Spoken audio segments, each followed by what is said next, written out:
6 after the hour, fear, concern, and people lining up to get their money. This happened at many Silicon Valley Bank locations across the United States following the bank's collapse.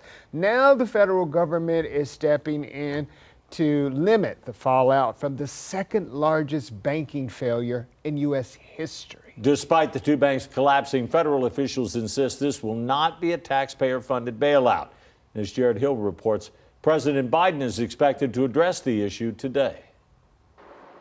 Federal regulators say they're taking emergency measures to make sure depositors of the now failed Silicon Valley Bank, or SVB, will have access to all their funds starting today. They say they're taking similar measures for investors of Signature Bank of New York, which collapsed yesterday. I've been working all weekend with our banking regulators to design appropriate policies to address this situation. SVB's failure on Friday was a major concern to the tech and wine businesses it financed.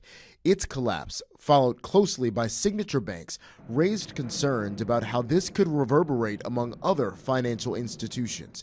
Treasury Secretary Janet Yellen reassured customers on Face the Nation. The American banking system is really safe and well capitalized. It's resilient. According to a joint statement released by the Federal Reserve, the Department of the Treasury, and Federal Deposit Insurance Corporation, they're acting in a way that, quote, fully protects all depositors. Regulators insist the plan will not include using taxpayer dollars, as the two failed banks have not been rescued.